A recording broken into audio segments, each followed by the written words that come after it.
ہائرسیمس ایک ایسی دوا ہے جو ٹائیفائڈ میں بھی بہت کام آتی ہے اور جنون کی علامتوں میں بھی، اور نوجوان لڑکیوں میں بھی بعض دفعہ ہائرسیمس کی بیماری پیدا ہونے کی وجہ سے بہت ہی خوفناک قسم کا، اس کو کیا کہتے ہیں دماغی میں، ہسٹیریا سے پیدا ہوتا ہے.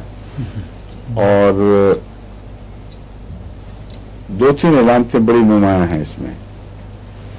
ایک یہ کہ مریض اپنے کپڑے چنتا ہے، یوں کر کے چٹکیاں سی کاٹتا ہے، بدن کو بھی اور کپڑوں کو بھی. یہ ٹپیکل علامت ہے ہائرسیمس کی، لیکن آرسنک میں بھی پائی جاتی ہے، اس لیے میں آپ کو فرق بتا رہا ہوں.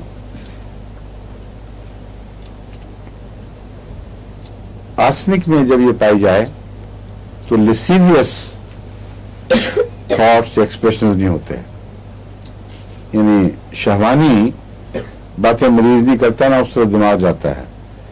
لیکن پاک باز صاف ستھری بچی معصوم جب وہ بے ہوشی یا اپنے دماغی دورے میں ایسی باتیں کرنی شروع کرے تو ماں باپ کے لیے سخت الجھن پیدا ہو جاتی ہے کہ اس ایسی معصوم بچی میں آیا کیسے.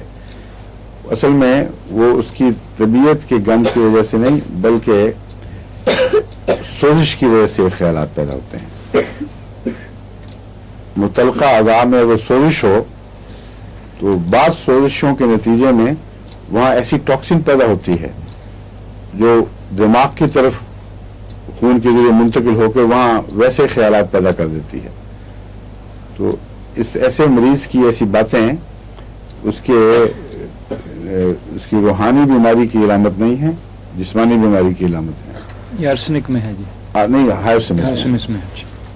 میں فرق بتا رہا ہوں. جی چنتا ہے مریض دونوں صورتوں میں، کپڑے چنتا ہے، بے چین بھی ہے.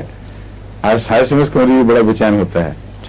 لیکن یہ یاد رکھنا چاہیے کہ آرسنک میں یہ نفسانی خواہشات کی کوئی علامتیں دکھائی نہیں دیتی، جبکہ ہائرسیمس میں نفسانی خواہشات نہ ہونے کے باوجود مریض بکواس کرتا ہے نفسانی، اور گندے لفظ بولے گا، یہ کہے گا، حالانکہ اس بیچارے کا قصور کوئی نہیں.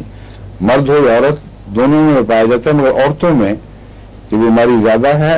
یعنی اگر یہ ایسی ہو تو اور زیادہ آکورڈ ہو جاتی ہے لوگوں کے لیے، ان کے والدین کے لیے بڑی سخت الجھن پیدا کرتی ہے. ڈاکٹر آیا باہر سے اور بچی کو دکھایا تو اس نے آگے سے ایسی باتیں شروع کر دیں تو وہ شرمندہ ہوتے ہیں کہ ڈاکٹر کیا اثر لے گا کہ یہ بچی کی پرورش کیسی ہوئی ہے، حالانکہ قطعاً قصور نہیں ہوتا.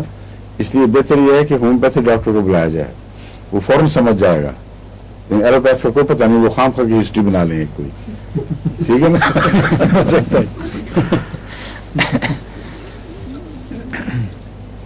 جہاں تک وقت کا تعلق ہے، اس میں 12 بجے کے بعد 1-2 بجے تک اس کی علامتیں بھڑکتی ہیں، دن کو بھی اور رات کو بھی، اور رات کو زیادہ، کیونکہ اندھیرے سے بھی اس کی مرض بڑھتی ہے، اس کا مرض بڑھتا ہے. اور خوف محسوس کرتا ہے آرسنک کا مریض، اور خوف کے نتیجے میں کمپنی چاہتا ہے کہ لوگ میرے پاس بیٹھے رہیں. لیکن اگر مرض زیادہ بڑھ جائے تو پھر کمپنی سے اس کو کوئی فائدہ نہیں پہنچتا، پھر لوگوں کے بیچ میں گھرا ہوا بھی سخت خوف زدہ رہے گا.